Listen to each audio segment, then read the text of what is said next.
Doa dimulai. Bismillahirrahmanirrahim.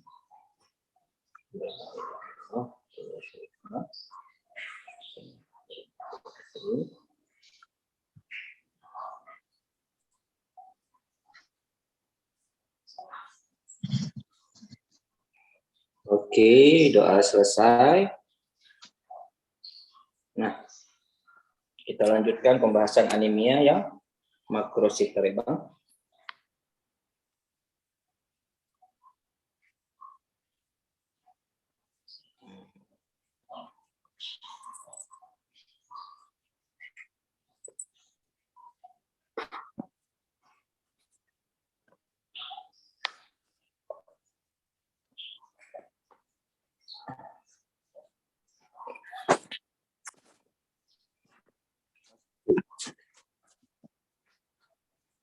Nah, anemia makrositik, oke, ditandai dengan MCV-nya meningkat ya Bang. Jadi kalau dijumpai MCV meningkat, langsung kita pikirkan anemia makrositik. Penyebabnya itu ada dua, ya. Ada yang defisiensi vitamin B12, ada yang defisiensi vitamin B9 atau asam folat. Jadi sebenarnya anemia makrositer itu kan Bang, kita bagi menjadi dua. Anemia makrositer kita bagi menjadi dua. Ada yang megaloblastik, ada juga yang non megaloblastik. Nanti di bawah ada yang lebih lengkap ya Bang, pembahasan tentang non megaloblastik. Nah, kalau anemia yang megaloblastik hampir selalu disebabkan karena defisiensi vitamin B12 dan asam folat. Nah, tanda dari anemia megaloblastik nanti ada dijumpai katanya di soal hypersegmented. Nanti kita lihat gambarnya, hypersegmented eosinophil neutrophil. Kenapa hampir selalu vitamin B12 dan asam folat yang menyebabkan anemia megaloblastik? Karena mereka berdua berfungsi sebagai koenzim ya dalam produksi DNA si eritrosit. Jika kekurangan vitamin B12 dan asam folat, maka sintesis DNA menjadi melambat. Terjadi pertumbuhan nukleus, tapi pertumbuhannya tidak sempurna. Pembelahannya menjadi melambat, sehingga ukuran eritrosit akan membesar. Oke, dikatakan anemia megaloblastik karena ukuran eritrosit membesar, sama besarnya dengan ukuran leukosit. Makanya kita sebut sebagai megaloblastik. Kalau untuk defisiensi asam folat, ya ini biasanya terjadi pada ibu hamil, pada pasien yang pecandu alkohol. Kalau defisiensi vitamin B12 biasanya terjadi karena adanya penyakit lambung. Ya, atau dia menggunakan obat-obatan lambung jangka panjang, PPI, omeprazol ya, atau menggunakan ranitidin jangka panjang. Atau pasiennya baru saja menjalani ada riwayat reseksi lambung.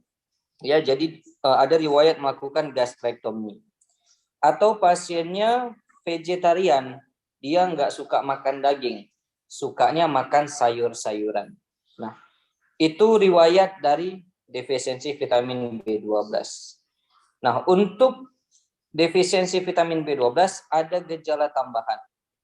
Ya, salah satu gejala tambahan yang sering adalah adanya shiny tongue. Ya, hampir sama dengan defisiensi zat besi. Kemarin kan ada glossitis atrofi papilidah, shiny tongue. Jadi lidahnya itu mengkilap, merah mengkilap. Ada vaginal atrofi. Jadi nanti vaginalnya mengalami atrofi dan terjadi hiperhomosisteinemia. Nah, jadi terjadi peningkatan homocysteine di dalam darah, high plasma homocysteine. Oke. Nah, kita lihat di sini. Defisiensi vitamin B12 atau asam folat atau vitamin B9 Selain dari alkohol, sering juga disebabkan oleh obat-obatan seperti karbamazepin, methotrexate, primetamin, atau pada keadaan kehamilan, karena pada saat kehamilan asam folat itu penggunaannya meningkat sehingga sering terjadi defisiensi. Atau penurunan intake dari asam folat. Dia memang kekurangan makan asam folat. Contohnya pada orang yang alkoholisme. Oke. Kalau vitamin B12 ini sering sekali di soal ada riwayat sakit lambung, ada riwayat sakit ileum, karena di lambung kita, di lambung ada yang namanya faktor intrinsik, ya, faktor intrinsik IF ini, intrinsic faktor. Faktor intrinsik ini dibutuhkan untuk membantu penyerapan vitamin B12. Kalau lambungnya bermasalah, jadi faktor intrinsik tidak dikeluarkan, sehingga penyerapannya di mana? Penyerapan vitamin B12 itu di ileum, jadi terganggu. Nah, jadi segala hal yang berkaitan dengan penyakit lambung itu kemungkinan dia defisiensi vitamin B12. Gastritis atrofik, ya. Kenapa bisa terjadi gastritis atrofik? Ini pada beberapa pasien yang memiliki antibodi terhadap sel parietalnya, sehingga terjadilah yang namanya atrofik gastritis. Oke? Atau pasiennya riwayat menggunakan obat lambung yang lama, atau ada yang disebut sebagai anemia perniciosa. Ini nanti ada soalnya, Bang. Anemia perniciosa. Anemia perniciosa ini salah satu kasus yang sering terjadi pada anemia megaloblastik akibat defisiensi vitamin B12. Apa yang terjadi pada anemia perniciosa? Kalau tadi kan si atrofik gastritis antibodi yang menyerang sel parietal, di mana sel parietal ini fungsinya kan menghasilkan asam lambung. Kalau anemia perniciosa, ada antibodi yang menyerang faktor intrinsik, sehingga faktor intrinsik tidak dikeluarkan. Kita tahu tadi faktor intrinsik digunakan untuk membantu penyerapan vitamin B12. Kemudian gangguan ileum, ya, gangguan di ileum terminal. Ini terjadi biasanya akibat Crohn disease, sehingga penyerapan vitamin B12 terganggu. Bisa juga akibat kehamilan, ya. Abnormal diet yang tidak abnormal, atau karena kehamilan, ini juga menurunkan intake dari vitamin B12. Oke. Kemudian kita periksa kadar vitamin B12-nya rendah. Kadar asam folatnya rendah. Jadi tergantung yang mana dia, ya. Kalau rendah vitamin B12 berarti defisiensi vitamin B12. Kalau asam folat yang rendah berarti defisiensi vitamin B9 atau asam folat. Nah, ini salah satu yang membedakan antara defisiensi vitamin B9 atau asam folat dengan vitamin B12. Kalau defisiensi vitamin B9 atau asam folat, MMA-nya atau metil malomik acid normal dia, Bang. Kalau defisiensi vitamin B12 mengalami peningkatan MMA. MMA ini terjadi penumpukan karena tidak bisa dirubah menjadi suksinil CoA. Ya. Kenapa? Karena defisiensi vitamin B12. Vitamin B12 ini harusnya dia akan membantu MMA berubah menjadi suksinil CoA. Kalau defisiensi, maka MMA ini tidak bisa dirubah menjadi suksinil CoA, akibatnya MMA-nya menumpuk sehingga terdeteksi di darah high serum MMA. Nah, satu lagi tanda yang paling bisa kita bedakan adalah gejala-gejala neurologis. Nah, pada defisiensi asam folat atau vitamin B9 tidak ada kita jumpai gejala neurologis, tidak ada kebas-kebas. Tapi kalau di defisiensi vitamin B12 ada kebas-kebas, ada kesemutan di sana. Kenapa? Karena manifestasi dari penumpukan MMA tadi menyebabkan sel-sel sarafnya, ya, si akson dari sarafnya mengalami demyelinisasi.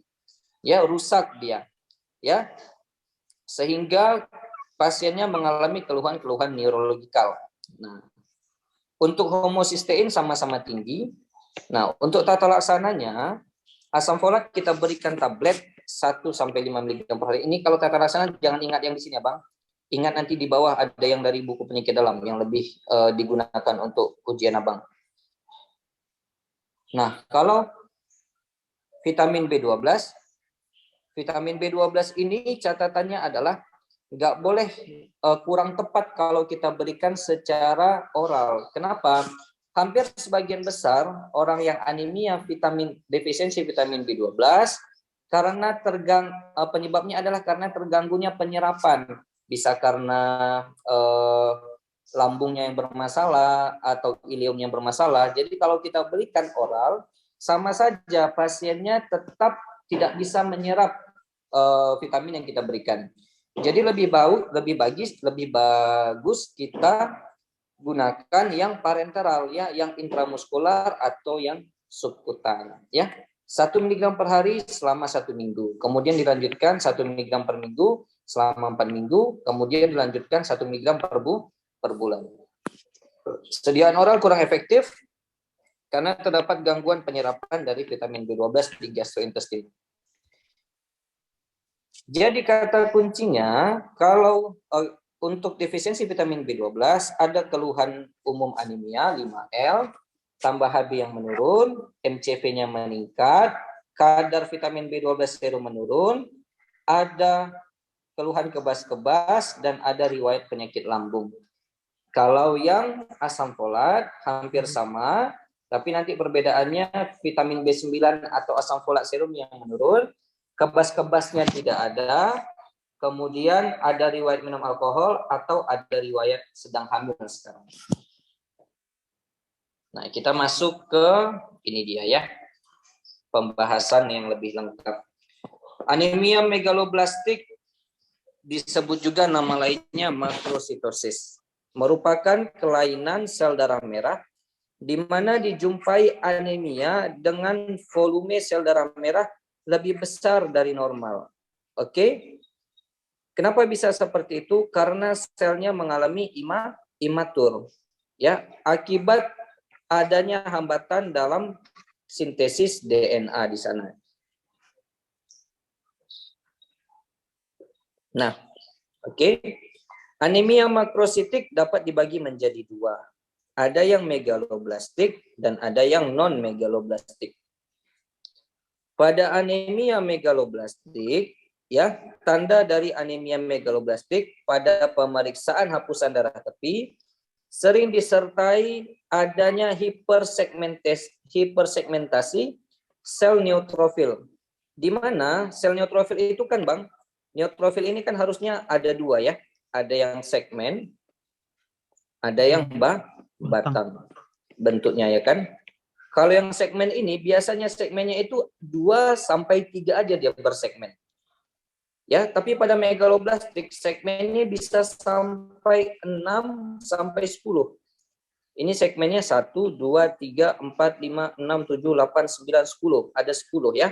Nah, jadi inilah contoh dari hipersegmentasi dari neutrofil. Harusnya kan dia cuma 3, paling banyak 3 dia, Bang. Kayak gini, 1 baru gini, 1 baru gini kan neutrofil segmen. Kalau batang dia nggak ada segmen, dia cuma panjang aja kayak gini kan, neutrofil batang, ya. Nah, jadi ini tanda dari anemia megaloblastik. Nah, anemia megaloblastik disebabkan kalau yang non megaloblastik penyebabnya adalah penyakit hati kronik, sindrom myelodysplasia, dan hipotiroid. Kalau yang megaloblastik paling sering itu defisiensi vitamin B12, anemia pernisiosa tadi yang ada antibodi menyerang faktor intrinsik, kemudian defisiensi asam folat. Nah, megaloblastik kita bagi menjadi 2 penyebabnya, ada yang hipovitaminosis. Contohnya tadi kekurangan vitamin B9 ya, kekurangan vitamin B12. Ada yang non hipovitaminosis. Contohnya ya di sini akibat gangguan sintesis DNA karena gangguan proses metilasi yang mempengaruhi proliferasi dan diferensiasi pada prekursor sel darah merah ya, pada si mieloid. Oke, sehingga terjadilah gangguan sampai ke bawah.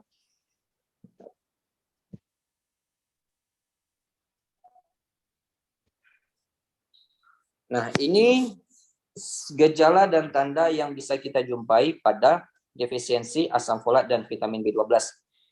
Yang pertama pastinya adanya gejala umum anemia. Ada 5 L ya, lemas, lesu, mudah capek, pucat, takikardi, bisa terdengar ada murmur, bisa terdengar S4 ya, S4 galop atau presistolik, bisa takipnu, bisa konsentrasinya menurun, pingsan, telinga berdenging, atau dijumpai adanya skotoma. Skotoma ini adanya bintik-bintik hitam pada saat pasiennya melihat. Pada saat kita lihat papil dari matanya, jadi di mata itu kan ada papil, di sekitar retina itu ada papil namanya, terjadi edema di sana, makanya bisa terjadi keluhan skotoma. Nah, kemudian gejala-gejala khusus yang berkaitan dengan penyebab, contohnya bisa juga akibat perdarahan, ya, haid yang memanjang, terlalu banyak haidnya, pasiennya melena atau hematokezia, epistaksis, gusinya berdarah, ya. Kemudian akibat defisiensi asam folat atau vitamin B12. Biasanya ini disertai dengan gejala gusinya bengkak dan adanya papil-papil di sana. Nah, kemudian akibat defisiensi vitamin B12, gejala yang sering muncul adalah neuropati perifer, ya. Sering disebut fenomena sarung tangan dan kaos kaki. Glove and stocking phenomenon. Maksudnya apa? Dia memegang benda nggak terasa sama dia, ya. Sama kayak dia pakai sarung tangan baru dia pegang benda tersebut. Jadi itu yang glove and stocking phenomenon. Jadi memang saking kebasnya seperti dia lagi pakai sarung tangan ketika memegang benda. Gangguan kognitif, gangguan memori, gangguan tidur, depresi dan lain sebagainya. Bisa juga disebabkan akibat hemolisis intravaskular ya Bang. Contohnya terjadinya pemecahan hemoglobin yang berlebihan, hemoglobinuria atau hemosideриnuria, tapi ini jarang. Ya. Kalau yang ekstravaskular, sel-sel darah merahnya pecah di ekstravaskular. Contohnya ini terjadi nanti meningkatnya urobilinogen di urin. Oke. Nah,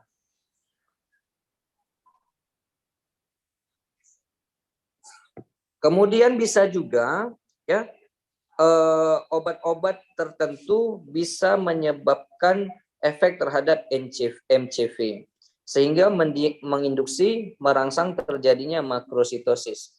Contohnya tadi udah kita singgung, ada methotrexate, ya, ada mercaptopurin, ya, ada siklofosfamid, ada juga karbamazepin, pernah keluar soalnya karbamazepin. Nah, itu juga bisa menginduksi megaloblastik, makrositik. Oke, ini etiologi metabolisme vitamin B12 dan atau asam folat yang tidak efektif. Ya, kurangnya asupan vitamin B12 atau asam folat dari makanan, ini penyebab paling sering. Atau gangguan transport vitamin B12 dan atau asam folat, atau vitamin B12-nya bisa diserap tapi tidak bisa diikat dan tidak bisa menduduki reseptor di sana. Nah, hal ini sering terjadi pada keadaan-keadaan akloridia, pasien yang mengalami kekurangan asam lambung. Asam lambung itu dibutuhkan untuk membantu penyerapan vitamin B12. Contohnya pada pasien apa? Pada pasien gastritis atrofik. Tadi asam lambungnya akan berkurang. Jadi terjadilah malabsorpsi. Kemudian defisiensi faktor intrinsik. Nah, ini tadi pada keadaan anemia pernisiosa atau pasien dengan riwayat gastrektomi. Pasien yang melakukan reseksi ileum, pemotongan ileum. Pasien dengan celiac disease ya atau SPRU. Pasien dengan infeksi parasit. Ya, infeksi parasit. Nah, cacing pita dan lain sebagainya, cacing pita pada ikan ini juga sering mengalami defisiensi vitamin B12. Keadaan-keadaan divertikulosis, adanya fistula di usus, dan adanya anastomosis usus juga bisa ya. Nah, kemudian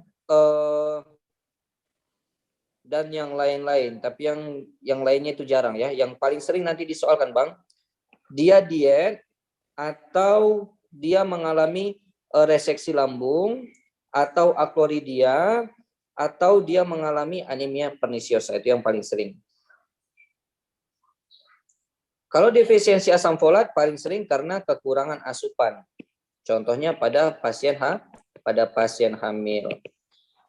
Orang yang alkoholisme ini juga sering keluar di soal. Alkoholisme kaitannya erat dengan defisiensi asam folat. Ya. Peningkatan kebutuhan contohnya pada pasien hamil, bayi dan lain-lain.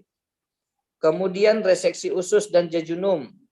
Secara tidak langsung bisa juga diakibatkan dari racun atau obat-obatan yang diminum. Contohnya tadi methotrexat, mercaptopurin, atau antagonis pirimidin, ya, sitosin, arabinosid. Nah, untuk mendiagnosis pasien ini, kita tegakkan dari pemeriksaan MCV. Ya, MCV. Nama pemeriksaannya bisa hapusan darah tepi, bisa didapatkan MCV atau indeks eritrosit. Nah, dikatakan dia megaloblastik kalau MCV-nya di atas 100 fl. Nah, oke. WHO membagi ya kadar hemoglobin sebagai berikut. Indikasi kita katakan dia anemia. Kalau anak balita, batas bawahnya itu 11 gram. Ya, anak-anak 11,5. Remaja 12. Wanita tidak hamil 12, wanita hamil 11, pria dewasa 13. Jadi kalau di bawah ini semuanya maka kita katakan dia anemia. Oke. Kalau kita mau mendiagnosis anemia megaloblastik yang hipovitaminosis vitamin B12, perlu dilakukan pemeriksaan penunjang yaitu uji skilling namanya. Atau bisa kita lakukan uji skilling yang dimodifikasi dengan mengukur kadar vitamin B12 serum atau plasma secara serial, ya, secara simultan. Nah, jadi kita ukur bulan depan lagi kita ukur. Ya, kita ukur nanti sebelum dan setelah pemberian vitamin B12 per orang. Bagaimana cara mengukurnya? Mana tahu keluar, ya. Uji skilling cara mengukurnya adalah pertama pada tahap awal pasien akan kita berikan vitamin B12 ya yang berlabel ada radioisotop kobalt di sana. Nah, kita berikan per oral. Kemudian setelah itu kita berikan vitamin B12 yang tidak ada label radioisotop di dalamnya dengan sediaan injeksi IM intramuskular. Oke. Nah, oke, jadi bisa juga injeksinya ini kita berikan terlebih dahulu sebelum vitamin B12 radioisotop per oral diberikan.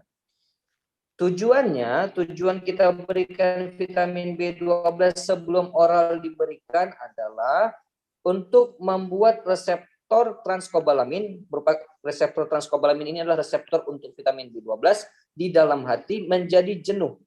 Sehingga ketika nanti kita masukkan vitamin B12 yang berlabel tadi, yang secara oral, dia akan berikatan ke dalam jaringan tubuh, terutama pada hati.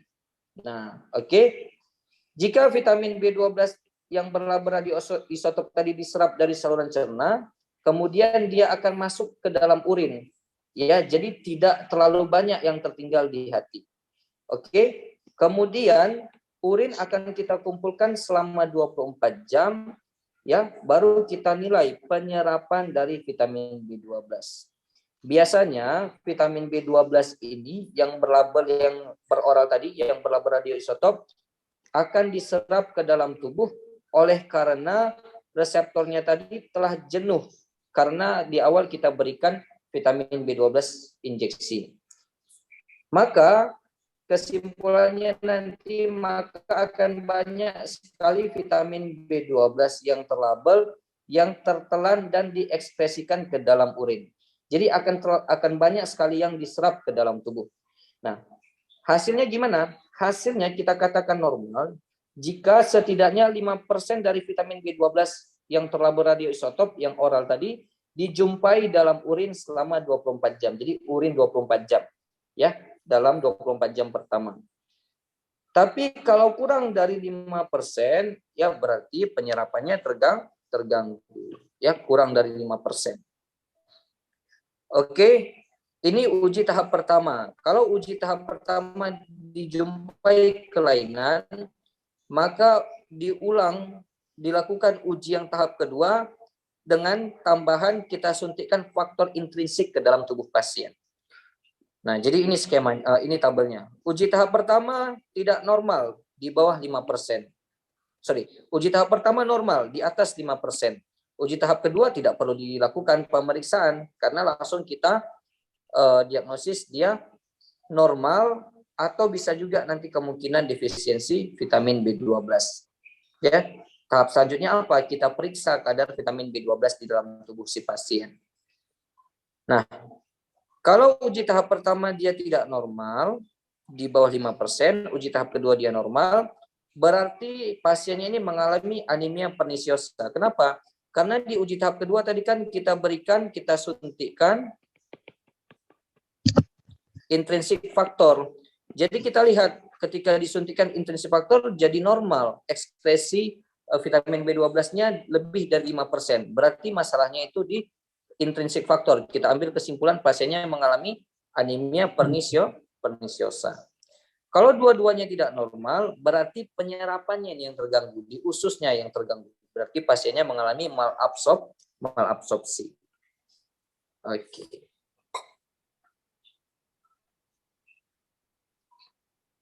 Nah, ini anemia dengan MCV yang meningkat. Kita bedakan dulu, apakah dia megaloblastik atau tidak megaloblastik. Dari mana? Lihat ada tidaknya hypersegmented neutrophil berjumlah 10 sampai 12. Nah. Kemudian coba kita periksa retikulosit. Kalau retikulositnya tinggi atau di atas 100.000, iya katanya berarti penyebab megaloblastiknya kemungkinan karena perdarahan. Oke, kita lihat ada nggak hemolitik, ada nggak perdarahan. Nah, kemudian kita periksa kadar vitamin B12-nya. Kalau kurang dari 100, ini sampai di sini. Kalau dia ada hemolitik berarti penyebabnya hemolitik. Kalau dia perdarahan berarti penyebab perdarahan. Tapi kalau retikulositnya tidak meningkat, retikulositnya normal atau bahkan menurun, ya, kita periksa kadar vitamin B12-nya. Kalau kadar vitamin B12-nya rendah, ya, di bawah 100, berarti pasiennya mengalami defisiensi vitamin B12. Oke. Tapi kalau dia tidak rendah dalam batas normal 100 sampai 400, coba periksa MMA, ya. Metil malomik asidnya meningkat, tambah homosistein. Homosisteinnya bisa meningkat, bisa normal. Ini juga kita katakan dia defisiensi vitamin B12. Oke, tapi kalau normal kedua-duanya, maka coba lakukan BMP, bone marrow puncture, periksa aspirasi sumsum tulang. Kalau MMA-nya normal, homosisteinnya meningkat, berarti penyebabnya defisiensi vitamin B9. Dikatakan dia defisiensi asam folat kalau kadarnya di bawah sama dengan 140.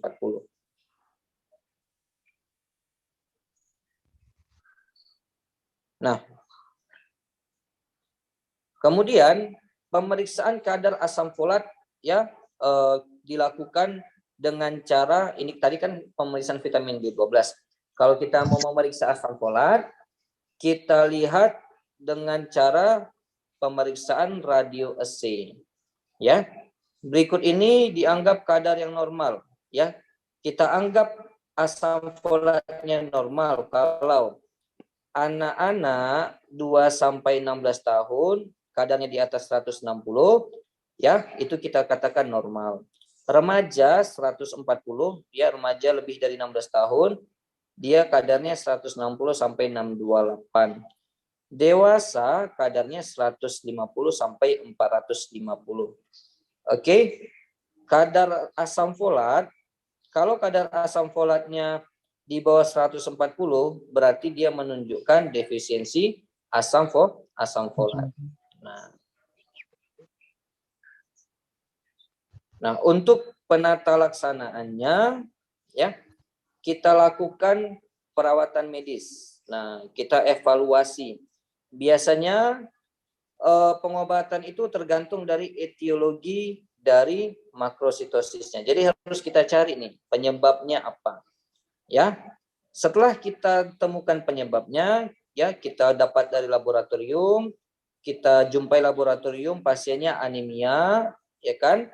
Kemudian kita lihat apakah perlu ditransfusi darah atau tidak, kapan harus ditransfusi PRC, ketika ada rencana mau operasi segera, ya, atau ada gejala-gejala dekompensasi. Gejala dekompensasi contohnya tekanan darahnya menurun, heart rate-nya meningkat, kesadaran menurun, ya. Nah, oke, jika kita curiga ada salah satu obat ya yang menjadi penyebab dari anemia ini, maka kita harus hentikan obat tersebut. Oke, hentikan pemberian obat tersebut. Jika pasiennya kekurangan vitamin B12 atau asam folat, maka dia harus mendapatkan suplemen pengganti ya. Nah, contohnya kalau asam folat kita berikan 1 mg per hari, dapat diresepkan pada pasien dengan defisiensi yang asam folat. Kalau dia vitamin B12, kita berikan injeksi intramuskular vitamin B12 100 sampai 1000 mikrogram. Nah, untuk pencegahan tersering ya, paling sering kita lakukan pada pasien yang hamil. Anemia tersering pada kehamilan itu adalah defisiensi besi dan megaloblastik hipovitaminosis. Yang mana bisa asam folat, bisa vitamin B12, tapi paling sering asam folat. Maka pada setiap pasien yang hamil, kita berikan asam folat 0,4 mg per hari. Dan vitamin B12 50 mg per hari. Perlu diberikan sejak awal kehamilan. Ingat ya Bang, asam folatnya 0,4 miligram per hari, ya. Nah, kalau dia kadang-kadang kan Bang sering iseng soalnya dibuat satuannya itu menjadi mikrogram. Kalau mikrogram menjadi 400 mikrogram per hari. Nah, jadi kan kalau mikrogram ke miligram itu kan dibagi 1000. 400 bagi 1000 berapa? 400 bagi 1000 dapatnya 0,4. Oke. Kalau kita rubah ke mikrogram dikali 1000 dapatlah jadi 400. Jadi kayak gitu aja dibagi-bagi. Nah, kalau untuk suplemen zat besi kita berikan 30 sampai 60 mg per hari, diberikan sejak usia kehamilan 18 sampai 20 minggu. Nah, kemudian bisa kita edukasi untuk makan makanan yang kaya akan asam folat, antara lain adalah sayur-sayuran yang berdaun dan berwarna hijau, contohnya bayam, lobak hijau, asparagus, kacang-kacangan, kacang polong, dan lain sebagainya. Itu dari sumber nabati. Kalau dari hewani, kuning telur, hati, ginjal. Sedangkan vitamin B12 itu hanya bersumber dari hewani. Ini banyak terdapat di daging merah ya Bang. Daging merah. Nah, oke. Coba kira-kira nomor 1 ini jawabannya apa Bang? Seorang perempuan berusia 40 tahun, ibu rumah tangga datang berobat ke poliklinik dengan keluhan badan terasa lemah sejak 1 bulan terakhir. Keluhan disertai kedua kaki sering mengalami kesemutan dalam 2 bulan terakhir. Pasien sedang memperbanyak makan sayur dan buah karena sedang diet. Menurunkan berat badan. Setelah dilakukan pemeriksaan ditemukan konjungtiva pucat, pemeriksaan penunjang didapati HB9, NCV-nya di atas 100, keputusan darah tepi didapatkan makroovalosit dan neutrofil hypersegmented seperti pada gambar. Diagnosis yang paling mungkin pada pasien ini adalah Abang bisa hapus anemia sickle cell karena nggak ada bulan sabit di situ, ya kan? Iya, mantap Bang. Baru di sini kan memang kan namanya aja udah MCV-nya di atas 100, berarti anemia penyakit kronik sama defisiensi besi udah bisa kita hapus. Berarti antara C dan D. Kalau memang kita lihat di sini kan ada dia diet ini, dia lagi diet kan tadi kan kita erat kali hubungan diet ini sama yang megaloblastik, berarti jawabannya C, D. Iya. Kalau ada pilihannya megaloblastik, kemudian D diganti non megaloblastik, Abang jawab yang mana? Megaloblastik atau non megaloblastik? Megaloblastik ya. Kenapa Bang? Dari mana?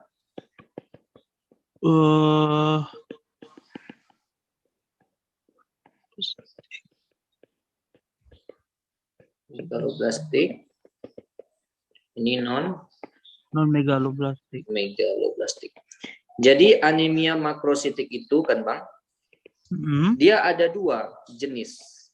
MCV-nya sama-sama 100 nih, di atas 100 MCV. Ini juga MCV di atas 100. Bedanya kalau megaloblastik MCV di atas 100 tambah ada nanti tampakan hypersegmented neutrofil.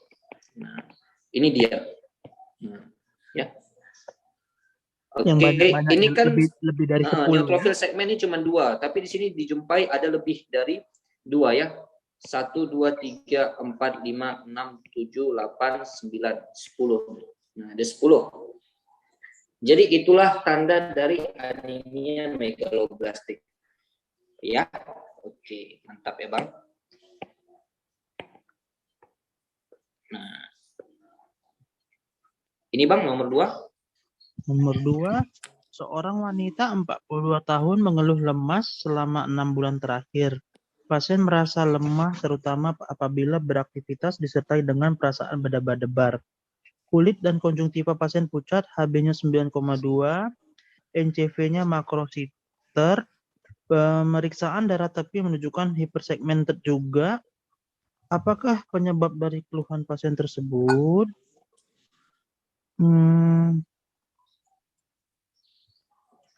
Sebentar ya, Dek. Ini kan berarti kan dia kan masuk ke kayak tadi kita sepakat anemia megaloblastik jadi kan kalau di sini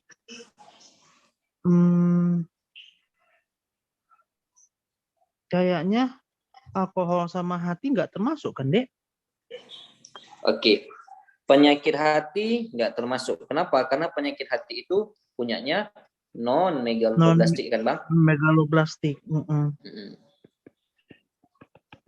Oke. Mix edema ini apa Bang? Hipotiroid ya kan? Hipotiroid. Ini juga punyanya non megaloblastik. Non megaloblastik. Tinggal alkohol. Alkohol paling sering terjadi apa Bang pada siapa? Defisiensi vitamin B9. Oke. Hamil juga defisiensi vitamin B9. Sebenarnya A, E sama D ini bisa. Cuman dari ketiganya ini yang paling sering memang anemia pernisiosa ini ya Bang. Di atas tadi. Nah, anemia megaloblastik pertama tersering itu anemia pernisiosa, ya kan? Defisiensi vitamin B12, asam folat. Anemia pernisiosa ini keadaannya kenapa? Dia defisiensi vitamin B, defisiensi faktor IF ya, faktor intrinsik akibatnya nanti juga mengalami defisiensi vitamin B12. Nah, itu dia. Oke, bisa kira-kira Bang? Bisa, Dek. Nah, jadi kalau ada nanti misalnya kayak gitu kan ada 3 yang paling sering. Memang bisa benar 3-3-nya, tapi lihat yang paling sering. Paling sering itu dia anemia pernisiosa. Oke, ini Bang? Kalau ini seorang wanita berusia 53 tahun dirujuk kepada Anda oleh dokter kandungan untuk pengelolaan anemia. Dia mengalami menopause pada usia 48 tahun dan tidak mengalami pendarahan per vagina. 2 tahun yang lalu hematokrit 36%, kontrol terakhir hematokritnya turun jadi 29%. Dan NCV naik 107 makrositer. Pasien peminum alkohol, dia mengaku meminum sebotol anggur setiap hari dan sesekali dia melakukan pesta minuman keras di akhir pekan. Dia membantah adanya kehilangan darah dari tempat lain ataupun ikterus. Pasien tampak hanya dengan gejala ringan dan sedikit kelelahan. Manakah dari hal berikut yang menginduksi keadaan makrositer seperti di atas? Jelaslah alkohol masuk ya, Dek. Ya, alkohol masuk. Seliak ini pun masuk. Tadi seliaknya ada metrosetatnya obat kan, Dek? Masuk juga. Ya, obat masuk. Abang ragu di D nih lah. D ada apa enggak ya? Kalau Ya. D ini ada berarti semua benar lah. Pankreatitis kronis ada di sini. Ada ya, ada, Dek, tapi memang nggak terbahas kita di sini. Ada ya. Etiologi. Ya, salah satunya adalah pankreatitis kronis. Pankreatitis kronis. Oh, itu dia. Iya. Oke, jadi semua benar ya, Bang? Iya, Dek. Sip. Semua benar. Kalau ini, Bang? Ini seorang wanita 30 tahun datang ke poli penyakit dalam dengan keluhan lemas, cepat lelah, dan kram-kram di kedua kaki. Dari pemeriksaan darah rutin, HB-nya 9, MCV-nya makro, untuk diagnosis anemia megaloblastik dengan hipovitaminosis vitamin B12 dapat dilakukan. Abang setuju sih ini. Uji scale healing tadi yang B12 tadi kan yang ribet ya. tadi itu kan. Jadi pemeriksaannya kalau kita curiga vitamin B12 pemeriksaannya uji scaling. Kalau vitamin asam folat kita periksa kadar asam folatnya, Bang. Elektroforesis HB kan untuk thalassemia kan? Ya kan? Ya, aspirasi kemarin untuk tentukan yang kalau seandainya positif ya kan, Dek? Aspirasi positif dia di mana kemarin ya? Aspirasi sumsum tulang itu BMP bisa kita periksa di anemia sideroblastik. Kalau positif sideroblastik. Iya ya betul. Iya. Oke.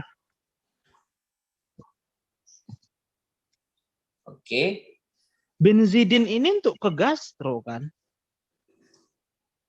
Benzidin ini untuk mendeteksi HEM dia, Bang, mendeteksi porfirin besi HEM. Nah, HEM ya. Jadi dia untuk mendeteksi porfirin besi dengan menggunakan cairan benzidin nanti kita periksa. Oke. Jadi salah satu pemeriksaan untuk profil besi juga. Oke. Nah, ini selanjutnya, Bang. Seorang wanita 28 tahun pada saat antenatal care pertama untuk kehamilannya yang pertama didapatkan hasil pemeriksaan HB-nya 11,5 gram per desiliter. Dari bidan, dia dianjurkan beberapa hal untuk mencegah kejadian anemia yang sering didapatkan pada ibu hamil. Maka tata laksana yang dianjurkan sebagai pencegahannya yaitu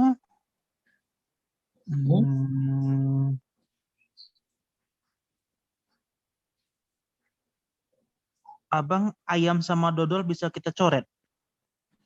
Ayam sama dodol bisa. Ayam sama Eh, dodol kita coret.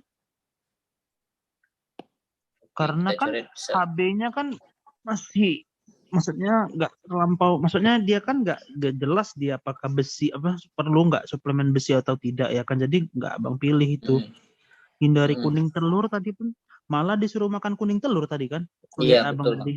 Mm-mm.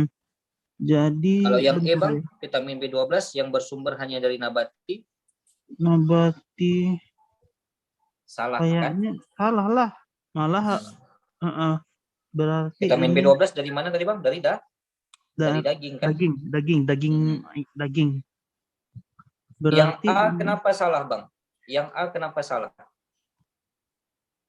Karena abang. harusnya Heeh. suplemen besi itu dimulai pada usia 18 sampai 20 minggu. Oh iya Terbalik dia. iya Vitamin iya. B12 yang dimulai sejak awal. Awal. Jadi dibalik Heeh. dibalik sama orang sejak awal sama dia dengan asam Hmm. folat sejak awal kehamilan. Makanya yang paling tepat Mm-mm.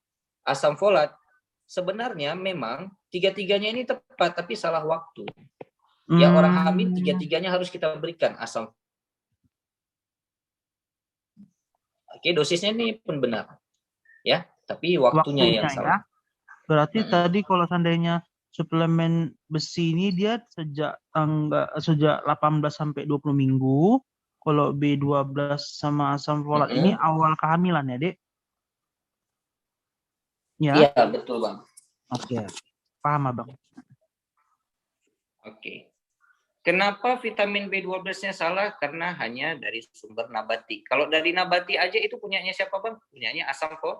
Asam folat. Asam folat iya, dia dari sayur yang berdaun. Setiap sayur yang ada daunnya dan warna hijau dia ya, Pak. Itu kaya asam folat. Tapi vitamin B12 nggak ada di nabati, ada di hewan di daging-daging merah. Mm-mm. Oke, nomor 10, Bang. Seorang perempuan umur 42 tahun berobat ke poli penyakit dalam dengan keluhan lemas, cepat lelah bila beraktivitas, pusing dan mata berkunang-kunang. Pasien juga mengeluh kadang-kadang merasa sesak, terutama bila berjalan jauh. Riwayat didiagnosa kanker lambung dan telah dilakukan gastrektomi 2 tahun yang lalu. Pemeriksaan fisik tekanan darah 170, nadi bagus, pucat, ikterus ringan, lin membesar, laboratorium HB 8,2, leukosit bagus, trombosit bagus, MCV-nya makrositer. MCH-nya kenapa dia kasih tahu tuh ya? Rendah pula MCH-nya. Pemeriksaan penunjang yang diperlukan untuk menegakkan diagnosis pada pasien ini adalah setuju Abang Dek. Karena kan Iya, kalau seandainya gambaran kita makrositer kan kita hanya memilih kalau nggak B12, B9 kan? iya, betul, Bang. Mm-mm. Karena yang paling tepat B12 dan asam folat. Jadi yang ada cuma vitamin B2. B12. Oke, sampai di sini Bang ada yang mau ditanya? Alhamdulillah belum ada Dek. Udah Ini makin ngerti ya kita Bang. bahas sedikit tentang kardio ya, Bang. Apa tuh? Ada kardio yang ketinggalan. Jadi kalau kita bahas yang normositik itu pembahasannya banyak, takutnya nggak sempat. Jadi kita bahas yang kardio tentang sedikit aja kardio yang ketinggalan itu tentang apa namanya? Ini Bang, cardiac arrest. Mau juga nih keluar satu soal cardiac arrest ini Bang. Jadi memang yang sering ditanya nanti langkah-langkahnya apa yang dilakukan selanjutnya, apakah RJP atau kasih epinefrin atau di defibrilasi atau di RJP saja tidak usah dikasih obat. Nah, jadi ini bagannya. Jadi yang pertama kita diagnosis dulu dia sebagai cardiac arrest. Bagaimana cara dia mendiagnosis dia sebagai cardiac arrest? Jadi kalau bagannya ini dia Bang. Tapi kalau kita baca di sini ribet. Ya, takutnya ketukar-tukar. Jadi fikir rangkum kayak gini. Oke, Dek. Kapan kita katakan pasiennya cardiac arrest? Jika kita jumpai seorang pasien datang dengan keluhan tidak sadarkan diri baru kita periksa nadinya negatif. Oke. Kalau nadinya masih positif, nadi karotisnya masih teraba, berarti dia bukan cardiac arrest. Dia cardiac arrest, nadinya negatif. Artinya jantungnya tidak memompa lagi. Nah, tidak ada pompa jantung. Kemudian kita bedakan cardiac arrest ini menjadi dua. Ada yang shockable dan ada yang unshockable. Jadi memang sebenarnya kalau di settingannya di rumah sakit ya kita langsung RJP dan pasang EKG. Dari EKG kita lihat gelombang yang shockable, artinya cardiac arrest yang harus diberikan defibrilasi itu yang mana? Jika kita lihat nadi negatif, gambaran EKG-nya VF, ventricle fibrilasi, atau VT, ventricle tachycardia yang polimorfik. Dua ini saja yang boleh kita lakukan defibrilasi pada cardiac arrest. Selain gambaran ini, Bang, jangan kita defibrilasi. Nah, kalau gambarannya VF atau VTP nadinya positif, itu bukan cardiac arrest, itu namanya tachyarrhythmia. Nah, ya tata laksananya kita lakukan defibrilasi juga. Kalau dia ada kriteria tidak stabil, paha mengges. Kalau tidak ada, kita kasih obat-obatan. Bedanya tidak kita RJP. Di sini di cardiac arrest, kita defib dulu pertama, baru kita RJP. Defib tambah RJP. RJP 30 kali, kemudian berikan 2 kali pernafasan. Oke. Setelah itu lihat pasiennya sadar apa enggak, bangun dia apa enggak. Kalau dia masih belum bangun, berikan defib tambah RJP tambah epinefrin. Seringnya kayak gini nanti, Bang. Pasiennya sudah di defib, sudah di RJP, tapi belum sadar, nadi karotis masih negatif. Apa langkah yang selanjutnya diberikan? A. Berikan epinefrin. B. Berikan defib tambah RJP. C. Berikan amiodaron. Ya. D. Kita defib saja misalnya kan. Jadi yang paling tepat mana? Yang paling tepat epinefrin. Kenapa? Ini dari atas sampai bawah, defib tambah RJP itu tidak pernah di skip, tidak pernah dihilangkan, selalu ada. Jadi nanti soalnya dia buat pilihannya itu ke obat-obatannya aja yang diganti-ganti. Tapi kalau ada pilihan yang seperti ini, defib tambah RJP tambah epinefrin, inilah yang paling tepat. Jadi kan settingannya kalau di UGD ada petugas yang khusus meng-RJP, ada petugas yang khusus melakukan defib, ada satu lagi petugas khusus menyuntikkan epinefrin. Jadi semuanya ada peran masing-masing. Nah, jadi ketika dia belum sadar ketika defib RJP pertama, jadi masukkan epinefrin. Defib RJP kita anggap sudah dilakukan. Belum sadar juga, ganti dia dengan amiodaron 300 mg. Tadi 1 mg epinefrin, sekarang amiodaron 300 mg. Belum sadar juga, kasih epi lagi. Jadi selang-seling ya, Bang. Kasih epi 1 mg. Belum sadar juga, balik ke amiodaron, tapi amiodaronnya dibagi 2. Ya, dikasih yang 150 mg. Belum sadar juga, balik ke epinefrin lagi. Oke. Belum sadar juga, maka ya defib RJP aja, defib RJP saja. Seterusnya sampai nanti dinyatakan pasiennya meninggal. Kapan kita RJP stop? Kalau sudah dilakukan 5 siklus. Oke, 5 siklus. 1 siklus RJP itu 30 kali pompa dan 2 kali pernafasan. Ventilasi. Tapi kalau gambarannya unshockable itu apa gambarannya di EKG? Pasiennya asistol, jadi lurus saja kan. Nah, ini nggak usah di shock. Kalau film Indonesia yang Indosiar ini kan, ketika gambar EKG-nya lurus, langsung dipanggil dokter. Dokter, tolong, kata keluarga pasiennya. Datang dokter Indonesia, diambilnya defib, makin dikejut jantung pasien. Salah. Harusnya kalau udah dia asistol, ini jawabannya langsung kita RJP.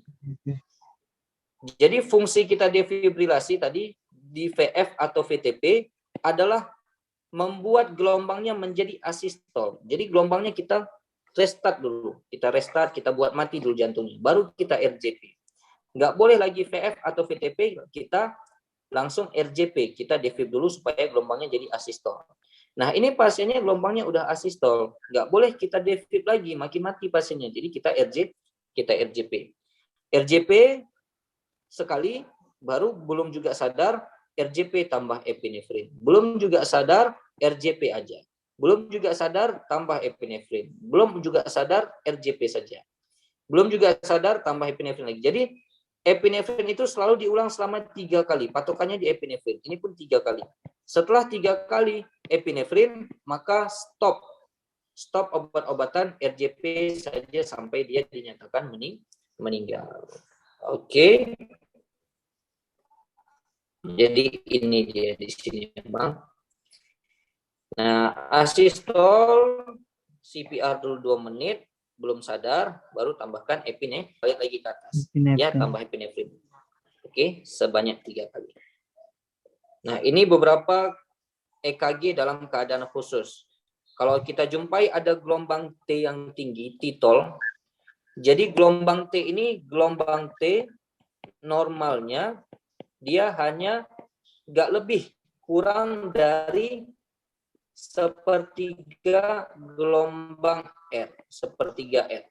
Misalnya ini ada P, Q, R, ya kan? S. Sorry. Nah, ini ada P, Q, R, S, T. P, Q, R, S, T.